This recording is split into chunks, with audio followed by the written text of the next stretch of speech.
right, well, good afternoon, everyone. I have gone ahead and clicked record so folks in our community can review this meeting as often and as frequently as they'd like. Thank you for those who have joined us to talk about the potential adoption of the Princeton Plan in the Hendrick-Hudson School District. This is the first of 10 meetings throughout the community that we have scheduled. 6 of them are scheduled basically for the community at large, and then 4 meetings spread across 6 PTAs. So each elementary school PTA will have their own meeting, and the middle school and high school are sharing a meeting.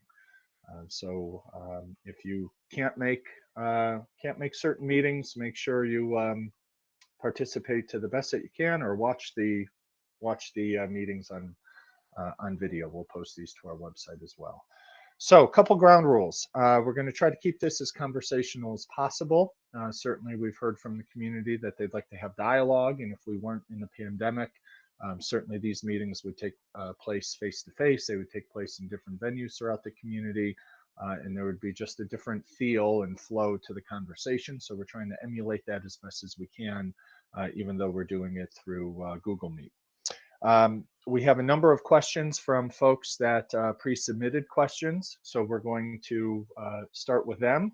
Hopefully they are on the call or that they'll join us shortly, but wanted to give respect to the time and attention that they spent submitting those questions in advance. And then we'll open it up for dialogue among all the smiling faces on our screen. So again, hopefully we can keep it conversational. It has worked for the most part at PTA meetings. Usually we have a moderator, but with only 13 of us on the call, me being one of them, hopefully we can do this in sort of a discussion sort of format. So we're going to try to keep the meeting to about an hour, just to respect everyone's time. And as I said before, there will be at least 10 opportunities for folks to tune in and participate in conversations as we contemplate the Princeton Plan. So first, we're going to start with the questions that came in. So 4 different community members submitted a number of questions, and we'll go through those first, and then we'll open it up to folks on the screen. So the first question, Judy Gaudier sent a series of questions, and I'll try to summarize them. Why does the district need the Princeton Plan? Wasn't the district getting money back from the PowerPoint closing? Why does the district need this plan, and what staff jobs will be lost? So we are having a discussion around the Princeton Plan and other opportunities to reduce expenses because of Indian Point's departure. Entergy, who owns Indian Point, will cease operations at the end of April this year. As they wind down their operations over the next number of years, their pilot agreement, payment in lieu of taxes, will dwindle significantly. In the best of times, Indian Point accounted for around $25 million or 30% of our budget, and that is going away. So a number of years ago, the board wanted to look at significant opportunities to reduce our expenses. A third-party consulting group commissioned a study with regards to our schools and use of schools and enrollment, and gave the board a series of opportunities to explore with a little more breadth and depth. Of those opportunities to explore was the Princeton Plan. The Princeton Plan is where you organize students by grade level, and they move through the district's 3 elementary schools together as a grade level rather than with regards to where they live geographically. So the analysis showed that the Princeton Plan could save at least $1 million. After further review, the Princeton Plan could save the district in the neighborhood of $2 million. $2 million in terms of a reduction of a potential tax increase is in the neighborhood of 4.5% to 5%. So it's a tax mitigation strategy.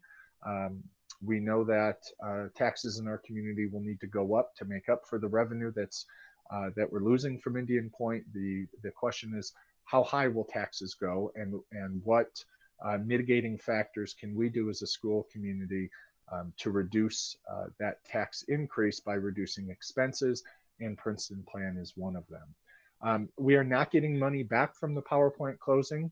We're getting less money because the power plant's closing, but there is no rebate or refund. As the power plant closes, they are ceasing operation, and therefore they will just basically do not have the duty or obligation to pay the pilot because um, they're no longer operating at full capacity. There is a question with regards to who does Indian Point sell the property to, and will they be taxed? The short answer is yes, but there are a lot of nuances in that. For example, a company named Holtec is supposed to take over and begin the decommissioning process, but there appears to be some petitions and some delays in that transfer. Once Holtec takes over or another for-profit company to take over, um, that company would be subject to property tax, just like Indian Point was subject to property tax. The issue was the municipalities, including the school district, opted into a pilot with Indian Point, payment in lieu of tax, rather than just putting the company on the tax rolls and hoping that we got the assessment correct. So I want to make sure that we understand there are no rebates coming from the power plant closing. Will staff jobs be lost? Yes, very bluntly. The Princeton Plan calls for 14 fewer teachers at the elementary level, or shall I say 14 fewer teachers that service the elementary level K through 5.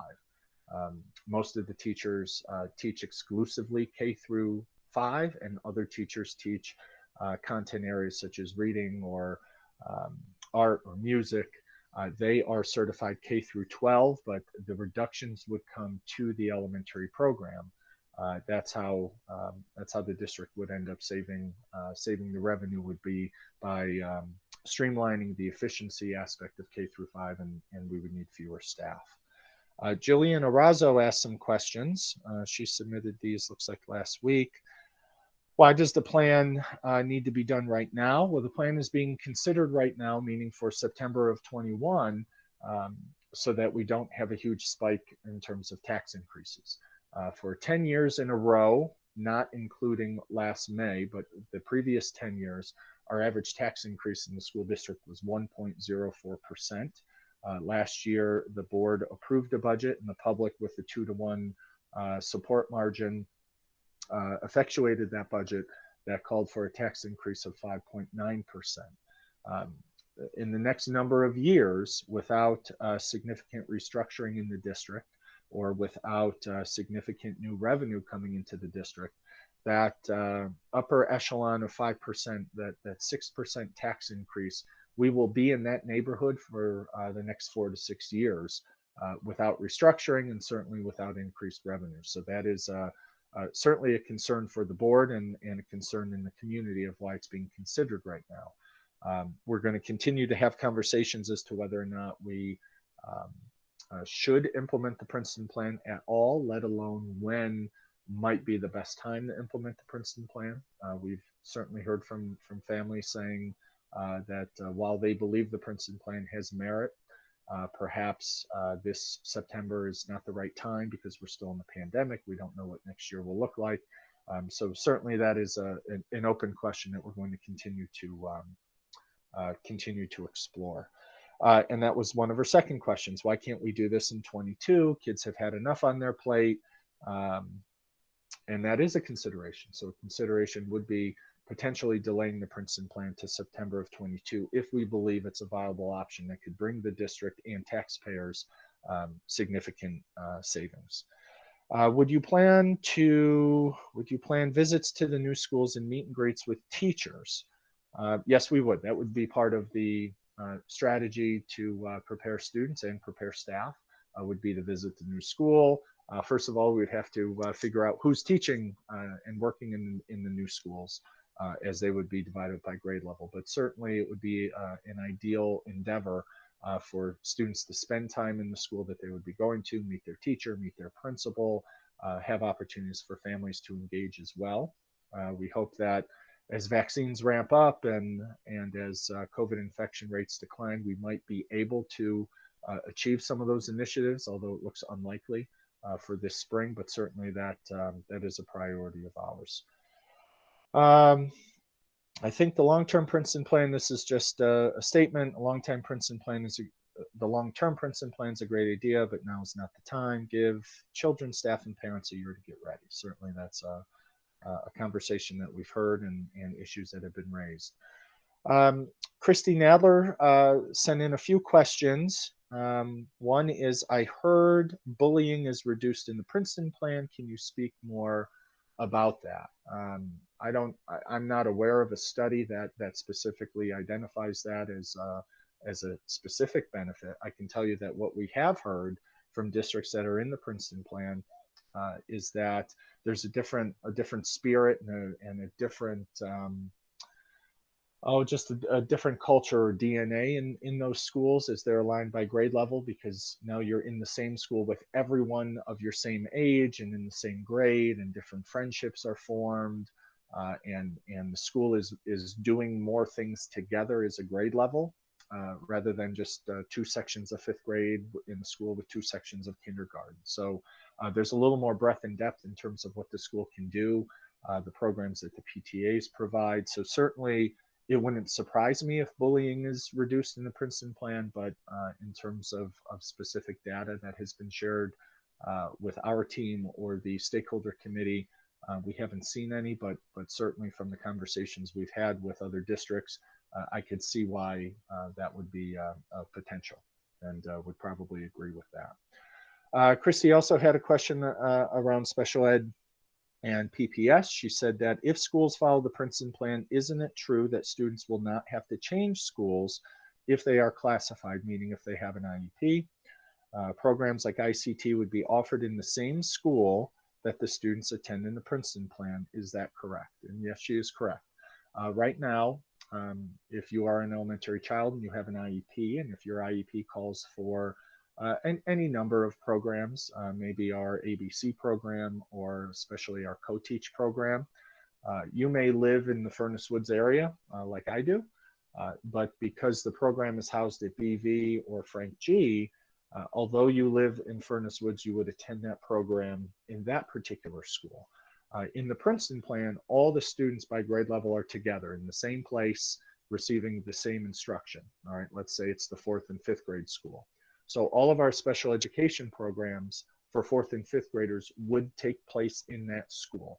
All right, so if you have resource room or ICT, you would be placed in a program in that school. So you would not, wherever our 4th grade program is, that's where all 4th graders would be. So Christy, you're correct. It would, Princeton plan would reduce having students be in different schools if they're not receiving different programs. I'm sorry. Another question Christy put in. Let's see where I lost my. Here we are. In other suburban communities that have adopted the Princeton plan, have seen the value of their homes increase. Do we expect that here? What we have heard is that there's no credible evidence or study to show that property value decreases in the Princeton plan. And there are many districts with many different socioeconomic makeups in our very local community that have the Princeton plan. Our committee spent quite a bit of time with Somers, with Terrytown, and Ossining. But we also know that there are other districts with the Princeton plan. Byram Hills has the Princeton plan, and some other districts down county have Princeton plan. Yorktown has a version of a Princeton plan, but basically in Yorktown, students are organized by grade level. So we have no evidence to suggest that it doesn't. And certainly if there were a lot of evidence that said moving to the Princeton plan would decrease or plummet your property value, that I'm sure would be a non-starter for us. What has happened, and I'd be remiss if I didn't talk about this, New York State has really fumbled over the last decade the grade level assessments for elementary and middle school students. They have become a political football. The tests have changed every year. Last year, there was not a test. A number of years ago, about 6-8 years ago, a very significant opt-out movement began where parents were refusing to send their children in to take the state assessment. So that used to be a fairly decent marker of student achievement and certainly ranking districts, but that measure has been long out the window. And in fact, it's been proven to be a statistically insignificant measure of student performance. And it's usually test scores that start the conversation with real estate agents around property value. One of our stakeholder committee members is a real estate agent himself, and he had absolutely no evidence to suggest that moving to the Princeton Plan could negatively impact property value. Our last set of questions came from Mark Woodger. He is our fourth and final parent or community member that sent in questions. So he talks about that the Princeton Plan proposal appears to create logistical and emotional challenges for children, but also parents. Has this been taken into account in terms of the decision? So, the conversation around the Princeton Plan was discussing the merits of it and whether or not the Princeton Plan could address our financial issues, and if there were opportunities for the Princeton Plan to address other district priorities. Last Wednesday, we had a report out from John McCarthy, who facilitated our stakeholder committee. Our stakeholder committee had over 30 participants, which included staff, parents, and community members and leaders. And they identified a number of potential positives around social emotional opportunities that the Princeton Plan could bring, but also some reservation in terms of the timing. We are in a pandemic. We have kids learning at home and kids coming to school sometimes, and we have no authority to start planning for next year yet. So certainly we have heard that around what some of the potential emotional challenges may be. With that said, we also heard from families from Somers, Ossining, and Tarrytown that perhaps the challenges are not the challenges upon students are not as complex as we think. That yes, while students are transitioning more often, one of the schools, I think was Ossining, sort of joked about it and said, but they're transitioning with 180 of their best friends, right? They're moving as a grade level. In fact, they should feel more confident transitioning to the new school because the kids outnumber the new staff and the principal to whom they're going to. So I think it all depends on readiness in terms of community, families, and kids.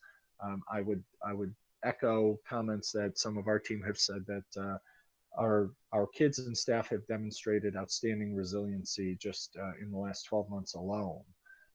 And certainly we don't want to overburden families and kids, but we will be well prepared to support social emotional needs if we move forward with the Princeton Plan. That certainly will be one of our priority areas. To that end, Lisa Shookman's with us. She has been spearheading with her team, given her responsibilities in the district around social emotional learning. And Lisa, I'll let you just talk a little bit about what your team has been doing and researching in the eventuality that we may pursue the Princeton Plan. Good afternoon, everyone. Thank you. One of the things that we've definitely been doing is having these conversations across how would we do it? What would it look like? What are the supports? So we were fortunate enough that some of our team members were able to speak to other districts with the panel discussions we did. And I think they have some solid ideas as far as, we put in second steps. We have a school counselor that knows every kid in the district, K to 5, which is amazing. She has really gotten to know the kids that are not only just in-house, but also remote. So she does doing some remote learning as well. So a lot of you parents know her. So she does a lot of the second steps, which is social emotional. However, we also have our psychologists and social workers that work with students on both building level as well as a mandate level. And, their input is just as valuable as our school counselor who knows everyone.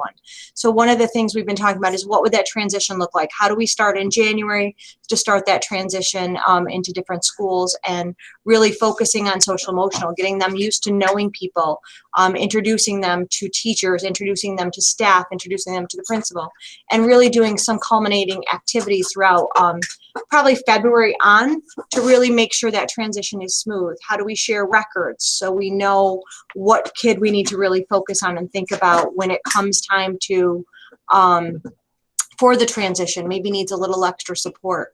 So the team has really been pretty confident in their work. They have been having a lot of conversations, and we've even talked about reaching out and going to see some of the school districts if we could do live visits.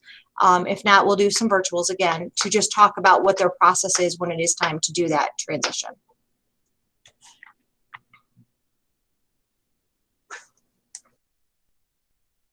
Thank you. I'm muting and unmuting and admitting people as we go. So thank you for that, Lisa. The last couple questions from Mark before we turn it over to those who have joined us. Um, Children that have siblings will now very likely not be in elementary schools together, and they'll lose the support of having a sibling in their school, and they'll be spread across 2 or 3 different schools.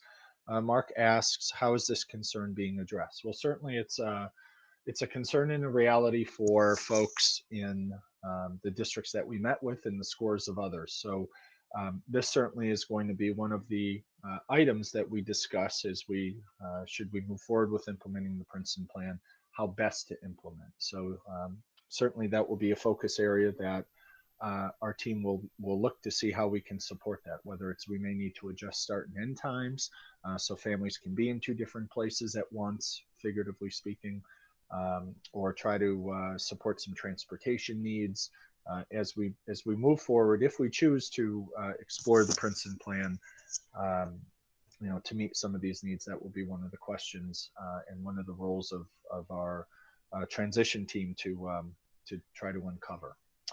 Another question, how will you address the lack of continuity for elementary age students with them being forced to move schools more frequently? Moving schools is stressful. Why put a system in that forces kids to go through more of them? So I'll let Dr. Roller, Margaret Roller, chime in on this. She has spent time as a teacher in a Princeton Plan. She helped lead many of the discussions, instructional discussions we had with these other schools I mentioned. But in terms of lack of continuity, Margaret, if you could talk about perhaps on the curriculum end, how those perceived disadvantages may be addressed.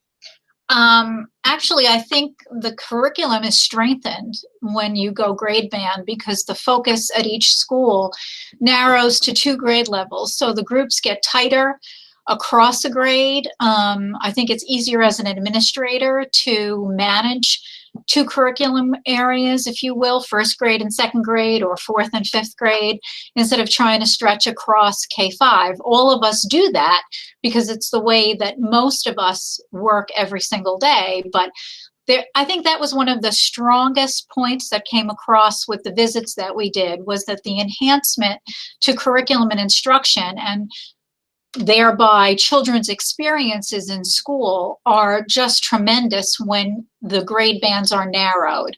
It's easier to go deeper. I know there was some concerns about teachers moving grade levels. We don't generally have a lot of movement in terms of teachers. Once in a while, we have a teacher who asks to change and try a new grade. But that's not generally the case, and it's not our policy in the district to shake teachers up every year. I know there are some districts where annually teachers are asked to rank their preferences, and they're guaranteed one of them, but we have not made that part of our history, nor do I think we should. So I genuinely think that the continuity piece is enhanced. I think the question of little kids forming book buddies or older grades, as you said, having taught in a system that went Princeton Plan while I was a teacher, and I taught in the district as both a kindergarten and a 4th grade teacher, we made that happen. We planned for those experiences, and they became something that the kids really looked forward to. It felt almost like a field trip to go visit my reading buddies at kindergarten, or to have the kindergarten come and visit the 4th grade kids. And you plan special projects for those events. So I think that, yes, those are things that are important, and we wouldn't want to lose them, and we would plan for them with intention. Great, thank you. 2 more questions, and then we'll open it up here briefly. Mark's question is, what is the projected impact on the loss of community within the schools and immediate surrounding area of each school with the dispersion of students across wider area, and how do you combat that? So I think what Mark's asking is, how do you create a school community when kids are moving more frequently? How do you engage the family, so on and so forth? So that is a very clear theme, actually, we heard from the 3 other districts that we visited. And what they had said is that their PTAs reorganized a little bit differently, but our PTA members, actually many officers of our PTAs today, spent a considerable amount of time talking to other PTA leaders and parents about this exact topic. And there appeared not to be a concern that this really wasn't a deal breaker from the dialogue we had with folks from the other districts. What the PTAs did discover is that their efforts, whether through fundraising and supplemental support, can be a little more focused and can be a little more connected to the curriculum and the age appropriateness of the students. For example, in today's model, when a PTA is trying to support a teacher initiative or school initiative, they're trying to find something or fund something that impacts as many kids as possible from kindergarten to as old as 5th grade. What we learned through our conversations and dialogue with other parents was that those PTAs were much more focused. When you have a school of kindergartners and 1st graders, that's a much different priority, or there are different priorities than in 4th and 5th grade. And that trickles down to, as Margaret mentioned, the curriculum, the staff development, even the language that schools use, and the appropriateness and how we teach certain behaviors over time and how we communicate with each other. So there was not a concern that was raised from representatives of those 3 districts I mentioned. They didn't feel that they lost a sense of community. They actually felt that they strengthened the sense of community, and that they were one elementary, one K through 5 group, supporting everyone equally. There weren't turf issues with mascots or school colors or PTA fundraising events. That it was much more centralized, and that they were able to keep and in fact enhance a deeper unity among the schools and among the students. And the last question Mark has is, will this decision be put to a public vote? That has come up a little bit over the last few weeks. The short answer is no, and I'll get into the long answer. The change by definition is a policy change that the Board of Education is considering. The policy is which school do students attend based on geography, based on your address. You go to a certain elementary school. The most simplistic change, and I'm not saying this change is simple because it's not, but the act of the board would be changing the policy from geography to grade level.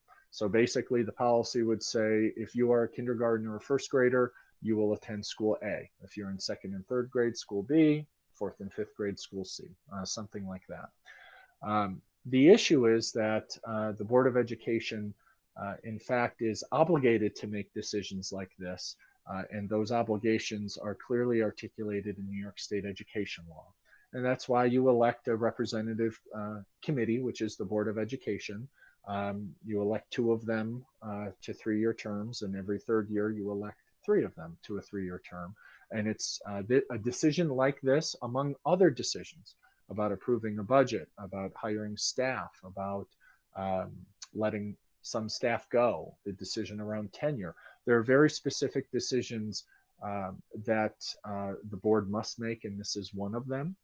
Certainly, we're trying to get as much input and feedback as possible. That's why we're doing these meetings. That's why we've been talking about the Princeton Plan for a little over 3 years now. And as we get closer to potentially adopting it, or at least exploring it with a little more seriousness, certainly it speaks volumes as to the community getting more engaged and trying to learn more. So we appreciate those questions, but certainly there will be more. And let's open it up to our floor here. I'm going to try to look at the chat and talk to everyone. So Joan Vogt has 2 questions. Can you talk about how it works that you can consolidate teachers and still provide the same level of education? Yes, I can talk about that. So the reality is, think of the idea of middle schools and high schools. Those are usually bigger schools by footprint. But the idea is that schools are more efficient when you have more kids in the same place at the same time that need the same program. All right, it's no different than a business efficiency model. Right now, our model is not efficient at all, meaning students attend one of 3 elementary schools based on where they live, but we have to staff those schools only after the fact, after we know how many students are showing up. last year we celebrated that our average class size is 19.2 students, K through 5. That is a tremendous asset in our school community, and you'd be hard pressed to find other school districts that can say that their average class size is 19.2. However, 19.2 is the law of averages. Last year, we had class sections of 13 and 14, and we had class sections of 23, 24, 25. So the issue is the distribution of students, is where the students live among the 3 elementary schools and what grade they're in. Next year, just to, I guess, to give you a little piece of info before we share it, this is the time of year where we look at today's enrollment at the elementary school and what it would look like next year. Let's assume next year is a normal school year, right? We're back to school, everyone can come back. Sure, maybe we're wearing masks, but it's more normal than not. There will be a school that has a grade level around 26 kids in the class, all right? 26 kids in one school is still within our class size cap. But if you had all of the students in that grade level in the same school at the same time, you could spread those students out over more teachers, so you could have more equity in terms of the number of kids per class. And if you have large groups of kids, and our average class size by grade level ranges from, I think the low is 129 and the high is mid 180s. The more people you have in the same place at the same time, through efficiencies or law of averages, you actually need fewer people to deliver that service, in this case, grade level instruction. So we shared a model about a month ago. We said, this is what our staffing and class size looks today.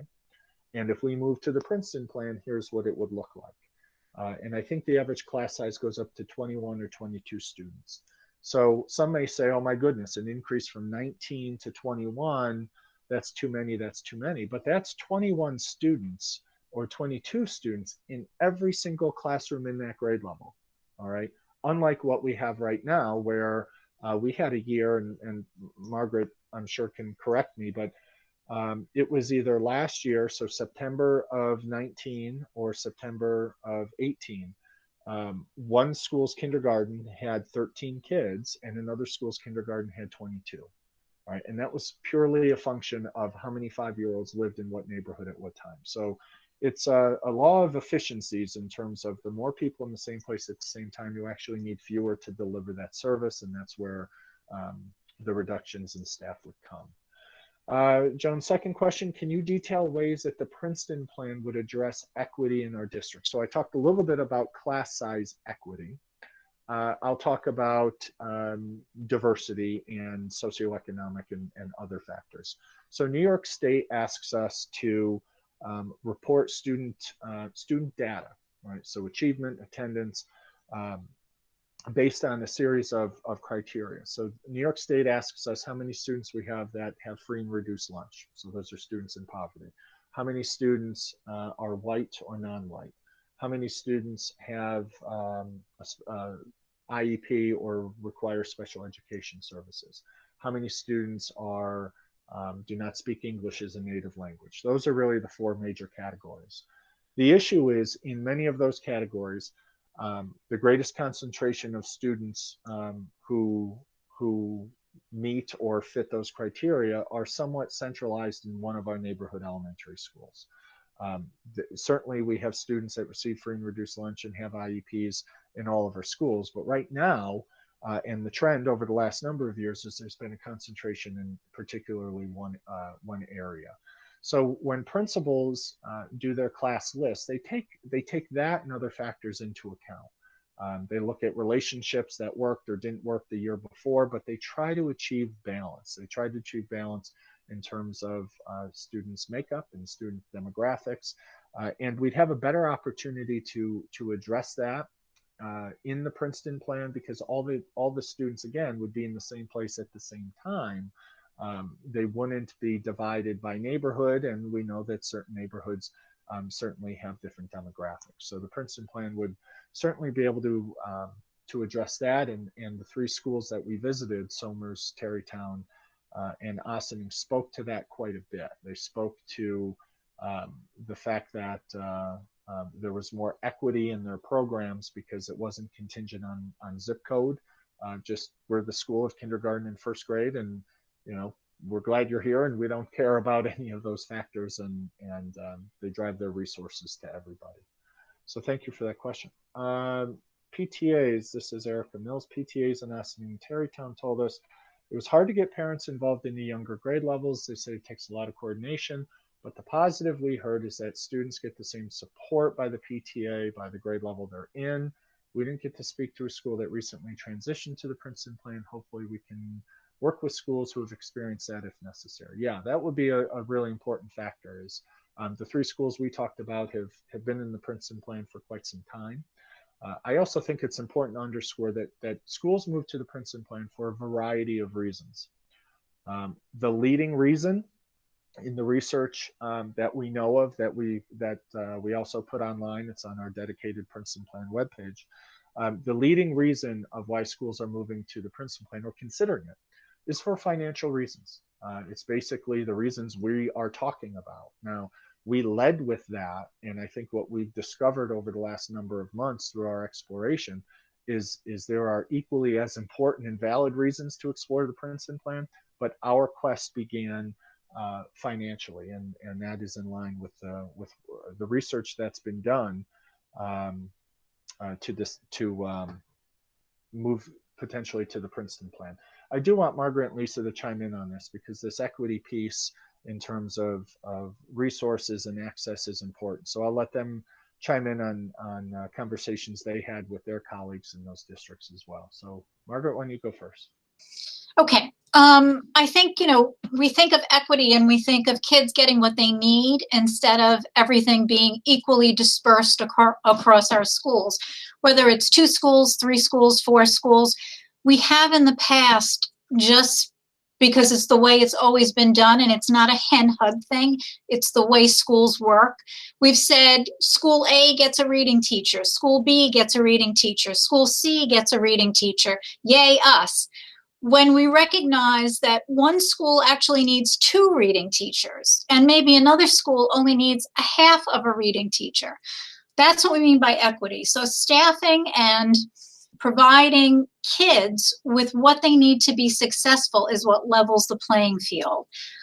That sometimes feels uncomfortable because we tend to think, well, we should be equal, but that's not what moves student learning ahead. It's really providing them with equitable access to educational needs that they have, social emotional needs. Lisa can talk a little bit about that, but that's what we're talking about. We've gotten closer, but we have a lot of way to go. And this is certainly an opportunity that would allow us to get there faster. I think one of the things that I wanted to add on to what Joe addressed in terms of class sizes is that in the time that I've been here, I think almost every summer we have had a class but right up against the cap. To add a teacher is an enormous expense in August that wasn't budgeted for. And quite frankly, it's really an extraordinary search because you want the best for your kids. And some of those bests may have already been hired. When you are Princeton Plan and you have everybody in the grade in one building, one more kid that walks through the door won't upset the apple cart that way. You have 10 sections to spread out any unanticipated students that arrive in your district in September or October, or even through the year. Last year, we took in an amazing number of students over the course of the school year before we broke for Princeton. So there are a lot of things about class size and equity that grade banding allows us to address. I'll let Lisa chime in. I'm not really sure I have much more to add because I think Margaret said it so eloquently. I think the one thing that I would add as far as the SEL, when we talk about equity, is really thinking about the different buildings we have and who needs more and how do we get more there, but we want to support everybody. So I think going this Princeton Plan way is really going to help us focus more and be very clear on who we're supporting and how we can help everyone. And I think of equity with special education, when we have, if a family has to leave their home school to go to another school, that creates some drama. It creates some insecurities, and parents don't always access that, which leaves students without services. So I think the Princeton Plan is a way that we can balance that out and really say all third grade ICT, self-contained, whatever we have, are in one building. And nobody looks different to have to move to another school.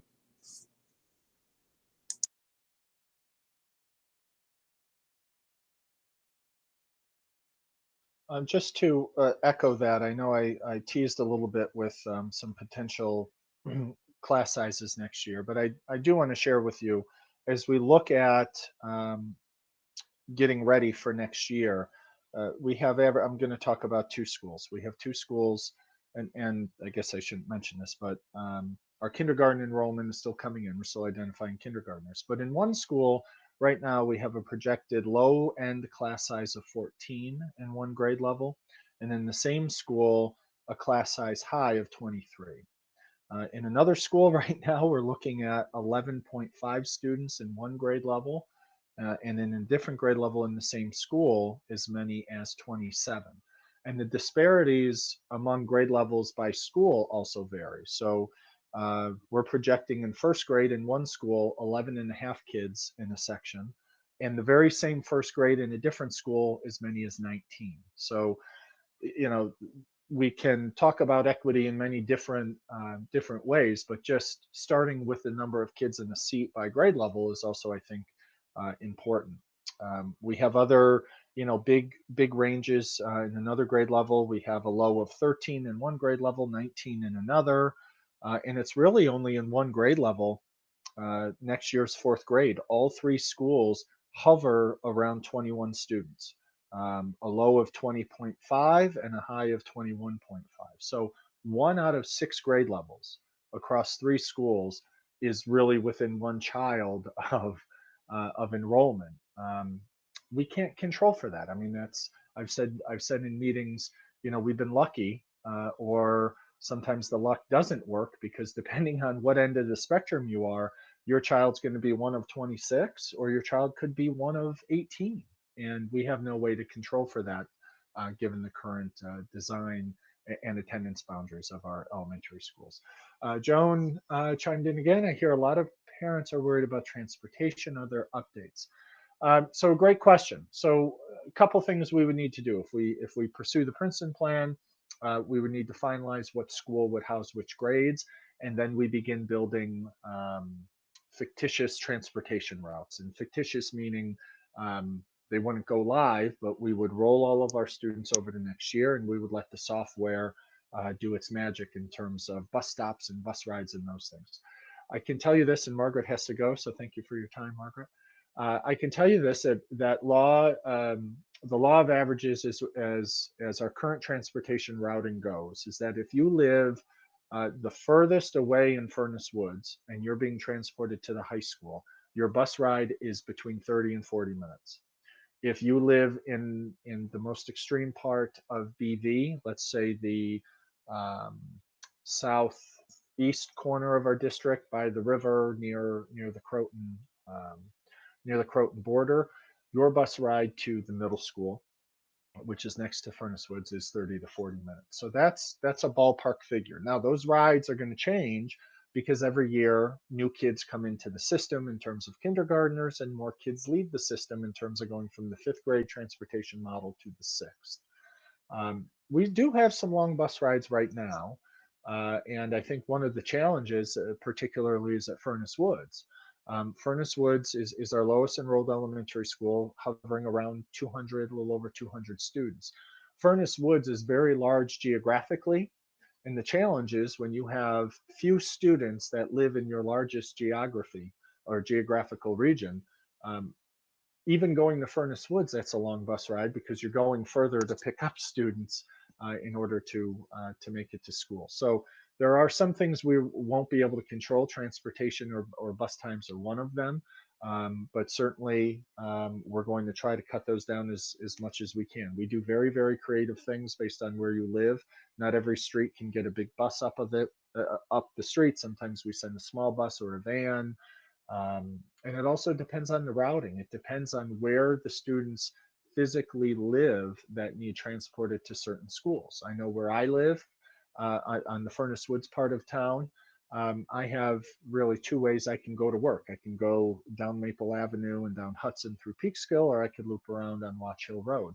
Those are considerations also that we think about when we do our transportation routing. And that's why sometimes bus stops change every year, or the bus pickup and drop off times change, because we try to account for up-to-date information. But certainly, if we choose to go forward, or whatever year we go forward, if we choose to, we've got to go in order. We've got to identify the schools and then start building those bus routes. But we currently are transporting kids anywhere between 30 and 40 minutes from the most extreme sides of our district. Courtney Williams is with us. Hi, Courtney. I'm sorry I can't see you.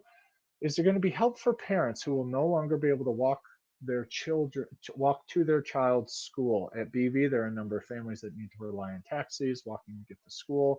Yeah, we've actually talked about this, particularly. You mentioned BV, so I'll mention BV. We talked to Josh about that, and working with the PTAs, working with the Education Foundation for funds for families that are in need of transportation. So certainly that's on our radar. And I know Josh and I have had Josh Cohen, the principal at BV, have had those conversations. And certainly would want to work with those families, because we know that an engaged family can make a very significant impact on the child's learning, and we don't want distance and proximity to reduce that involvement. So certainly that's a priority for us. I believe that also was a discussion, particularly that we had with Terrytown and Ossining, and how they keep high levels of parent engagement when families may now live further away from their elementary schools.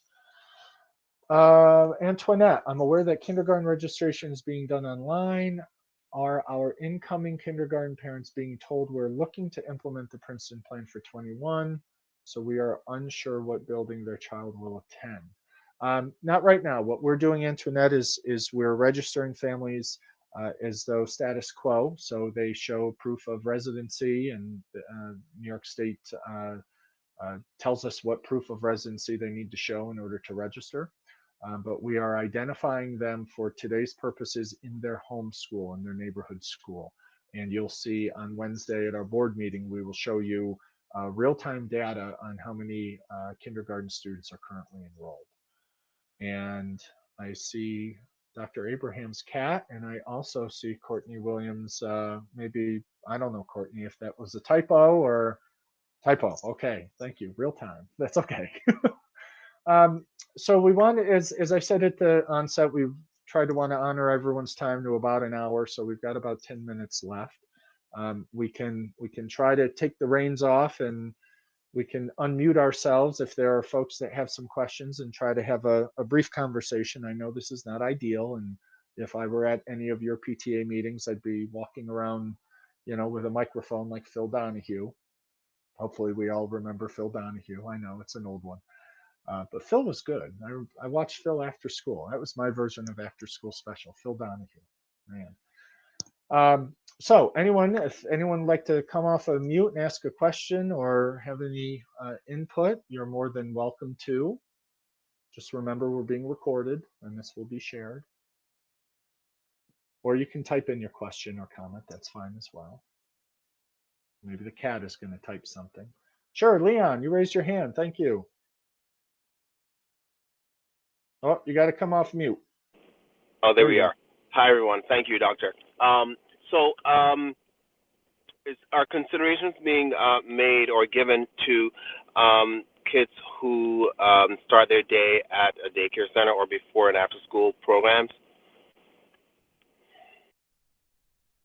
Great question. Yes, actually, we've been in communication with one of our major child care providers, Mother Connection. And so they have committed to working with us on being as flexible as possible with families that may need daycare and in multiple schools. Our transportation director has also indicated that we may be able to have some shuttle buses. So for example, if you live in the Furnace Woods area, Furnace Woods is the closest, let's say if you use Mother Connection. all of your children, regardless of grade or age, could go to Mother Connection, and then we would help transport them from point A to point B, wherever their school is. Currently, we provide accommodations for families that need transportation to or from daycare providers within the district. We will look at that as well to make sure that this is, to the extent possible, as least stressful for families as possible, because certainly we know that families that have multiple children at the same time that are elementary age are going to be spread a little bit thinner. So that's on our radar and certainly a priority for us. Good question. Thank you. Thank you.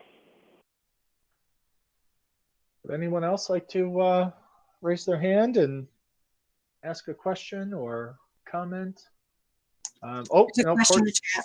Yep, I saw that. Thank you. The recent law passed in Albany allows for taxing spent fuel rods. How significantly does that change the finances for the district? Is it known? Great question, Courtney. It is not known. And a couple things have happened. As you allude to, the governor signed a bill that our local electeds advocated for, allowing the tax of spent nuclear fuel. That could bring some revenue to the school district. And I say could because now what begins is a very long and hopefully not painful deliberation of how do we tax spent nuclear fuel. So it's a great opportunity. The spent nuclear fuel will remain on Indian Point's campus for a really long time. It could be as many as 60 years. All right, worst case scenario, 60 years. The law provides the taxing jurisdiction to assess that as real property, is basically a business or a house or you name it. The taxing authority in this case, and I mean no ill will, is the town of Cortland. All right, they are the local tax jurisdiction for Indian Point. Now, the reason that's significant is because the town of Cortland, their strength is not assessing spent nuclear fuel. Their strength is assessing homes and businesses and a typical property, not spent nuclear fuel from decommissioned nuclear power plants. So we're going to need some help. I say all this because we, the town of Cortland, and we will work with them because we will be receiving revenue from this tax. We'll work with them and with Holtec or I guess Entergy if they don't sell to try to work out what the agreement would be. But the first thing we have to do is figure out what the value of spent nuclear fuel is. Spent nuclear fuel has never been taxed in New York State before. In fact, there's only 2 operating nuclear power plants in New York. So we have very limited information. So while this is groundbreaking and we are going to be a trailblazer and a trendsetter, that could also hamper us because we don't have many examples to point to. We do know that all the parties, the district and the town of Cortland, the village of Buchanan is certainly part of receiving any taxes, are eager to start that process, but we have a long road to go and it will be an uphill battle just because everything is new. So I say all of that to give you the short answer. We are not anticipating any revenue in the next 2 years because it will take at least that long to establish either the value of the spent nuclear fuel or it will take that long to engage in a pilot agreement, which is what we have with Indian Point, payment in lieu of tax. But it's going to take us quite a bit of time to identify what we believe the value of the spent nuclear fuel to be and what Holtec or Indian Point believes the value. And if we're not careful, we could end up in litigation. And the reason why I say if we're not careful, because if we end up in litigation, it could be decided by the courts and the judge, and then we're stuck with that result rather than perhaps trying to work out an agreement through a pilot. So we are not anticipating, we're not even budgeting for any revenue because we really wouldn't even know where to start. So our budget approach is that any revenue that comes from the taxed spent nuclear fuel would basically be the added value. It would be unbudgeted newfound revenue, and then we can discuss as a community what the appropriate use of that would be. But great question, and thanks for letting me comment on that. Antoinette has, okay, it looks like Courtney answered Antoinette. What do we know about Holtec? Is there a deal? When will the district receive funds? And Courtney said yes, the license transfer is now finalized. New York State Public Commission has not weighed in yet. Yes, so we're still have a lot of procedural hurdles to overcome before that property is even available to be taxed. So Courtney said it in about a dozen words. It would have taken me 10 minutes to say the same thing. So thank you. All right, we are getting really close to 4 o'clock, to our 1 hour. Are there any other questions or thoughts or commentary? I see a lot of similar names and faces, and I see some that are new, so thank you for joining us. As I said at the onset, this is one of 10 meetings we're hosting community-wide, which include PTA meetings. So all of the meetings are on our website. Each day we will publish the unique link and phone number to each meeting. So before you log in, just check our website. Every day we'll have that new information posted. And we'll take your questions. We'll go through the questions, and hopefully it will be a nice conversation like we had right now. And the last question, here we go. Michael Pio. Will we still have cuts if we don't do Princeton Plan in 21? That's a good question. We're not quite certain yet. When we began our budget process in January, because we like to be really deliberate, we had two priorities. We were putting together a budget proposal with moving to the Princeton Plan as early as September of 21, and a budget by not moving to the Princeton Plan. The issue is we have done a really good job as a school district of tightening our belt over the last number of years. The reason I mentioned that for 10 years in a row we had an average tax increase of 1.04% is because our expenses were going up at basically the cost of living, around 2%, yet we were only taxing at 1%. So that little gap, we were always making reductions. We have solar panels on tops of our school. If you drive through the Frank G parking lot, they have wind and solar powered parking lot lights. We have tried to be more efficient with our transportation. Mrs. Shookman has increased revenue to the district of students who are coming in to participate in our special education program. So we've done a lot of little things that people really haven't noticed, but when you eat up all the crumbs, you run out of new items. And so that's why back in 2017, the board really, that was the rationale for the board commissioning this study to look at our systems and structures in our schools to see if there were significant savings there. So we don't know if there will be cuts. We may need to go into our bank account for a year and use, we call it reserves. It's basically the school district savings account, but those will be deliberations and conversations that the board will have at at least the next 2 upcoming school board meetings. And lastly, Joan Vogt, can you reach out to the town so they can post on their site? Yes, I will do that. And you're welcome, Michael. And I got a thumbs up from Joan. All right, everyone. Well, thank you. This was enjoyable. I hope you found it valuable. If you have other questions, please send them into that Google Doc, or you can email me separately. And if you have a group of people that want to have a separate meeting, I've done that on a couple occasions, just a couple neighborhood friends.